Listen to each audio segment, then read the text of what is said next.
Support for Lab Out Loud is provided by the National Science Teachers Association. Find out more at nsta.org. Welcome to the Lab Out Loud podcast, Science for the Classroom and beyond. Today's episode is a mini-lab. Mini-lab episodes are shorter versions of the same shows you find at laboutloud.com. For today's show, I'm your co-host, Dale Basler. And I'm Brian Bartell. Today's episode is going to be a little bit different. I'm going to tell you a story, Brian. Okay. But first, I want you to tell me what tool or resource you have used as a science teacher for the longest time. Maybe you've started using it and you're still using it. Like physical tools or like the idea of a tool. Yeah. Like software. So, yeah, exactly. Well, okay. So I think... Oh, yeah, you put me on the spot here. I got to start thinking about that now.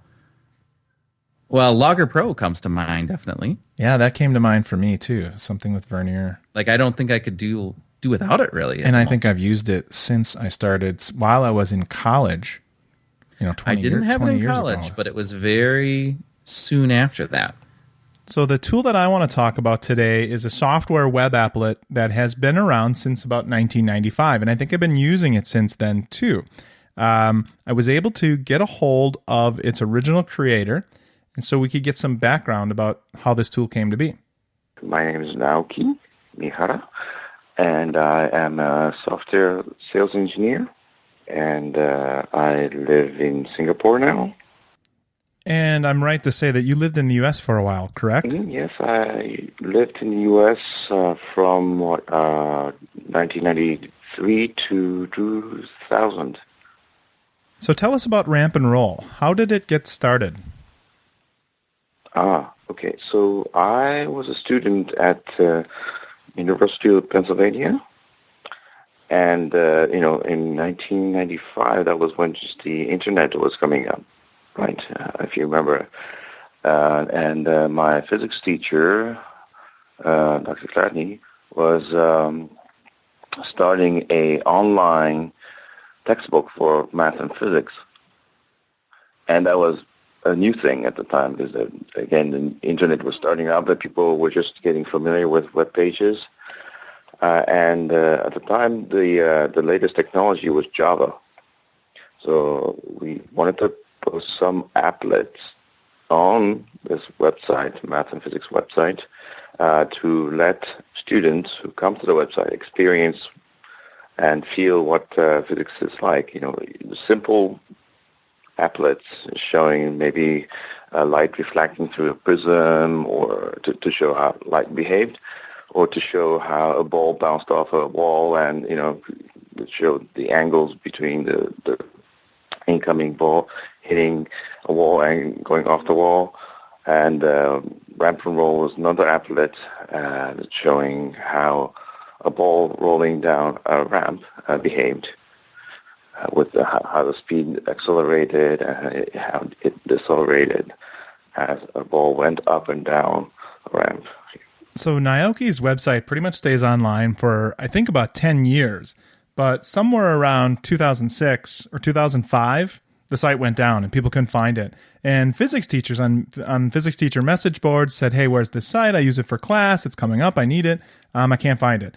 And then there was one teacher who posted it and said, hey, I found a mirror of it at this website. But the problem was that it was just slightly off. It had those three graphs that Naoki was talking about, but one of the graphs was incorrect. So this bothered me. I did some digging in and I thought, well, it's the original's got to be out there somewhere. I wonder if I can find it. So I start looking. I actually dig through the code and find someone who knows him. And then they give me his email address, and I email him and I say, hey, did you create Ramp and Roll, and do you know how we can get it back? And he says, all right, I can put it back online. So he puts it back online. It's on I think it was like a Japanese site, and time goes by.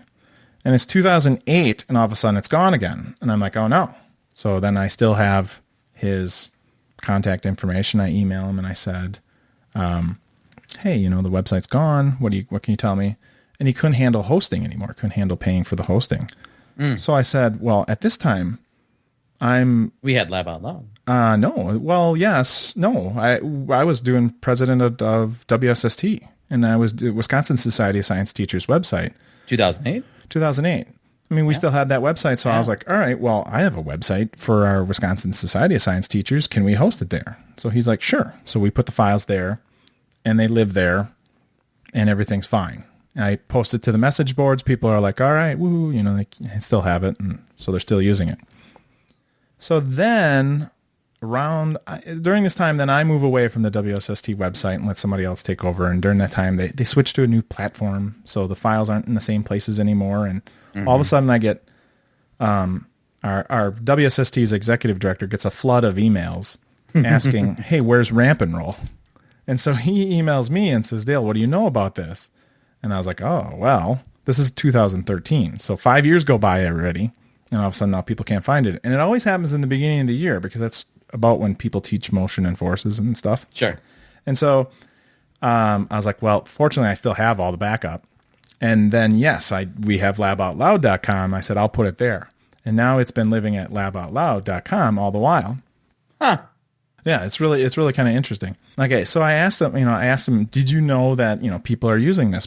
No, I had completely no idea. No, I thought it was just no one was using it, so I didn't feel that it was being used, or anyone was accessing the website at the time, or that there was any request from students or teachers to take a look at it again or to use it for teaching material. I had no idea. I have no idea. Because I get regular messages about it every year, and it gets like, it's one of our top hits consistently during that time. It gets a lot of traffic. And we get a lot of comments in the beginning of the year about it. And every year I get emails asking about it, because what's happened now is that Java has sort of fallen away as a popular software type. And this is interesting to think about, that, teachers listening, think about the tools you're using right now. Mm-hmm. This started in 1990. Yeah. This started in 1995. Let's just picture Yahoo as king back then, and and people were making Java applets. And I remember at that time, like, this is it. This is where this is the future. And now, like, our school district and teachers contact me and say I can't run this on a Chromebook, and that's because the Chromebook doesn't do those applets. And a lot of schools, they don't want to run Java anymore because it's got some other issues to work with. And so what's happening is it's still a perfectly good tool, but the technology itself can't make it happen anymore. It's kind of like we've left its format behind. And so it's kind of like just ditched away. I know, it's lost. So it makes you think, like, if anybody's out there with a tool that they can't live without, what's your plan to back it up? Yes, exactly. So Naoki, here is a tool that you made over 20 years ago, and it is still being used by our science teachers. It is still being used by science students, and it has helped many, many, many, many science students learn more about physics. Wow, I feel very honored, and thank you for making Ramp and Roll and directly me a part of this movement. I don't know if it's activity that's helping students learn. If I could, or if I am contributing or have contributed a little bit towards that, I'm very, very honored. So if you're listening and you are a teacher or even a student who has used Ramp and Roll in the past, please consider coming over to our website and leaving us a comment on this post, a comment to thank Naoki for the tool that he made over 20 years ago. And if you're listening and thinking, I have a piece of lab equipment or a piece of software that I can no longer use, I've lost it, let us know. Maybe it'll be a topic for a future Lab Out Loud story.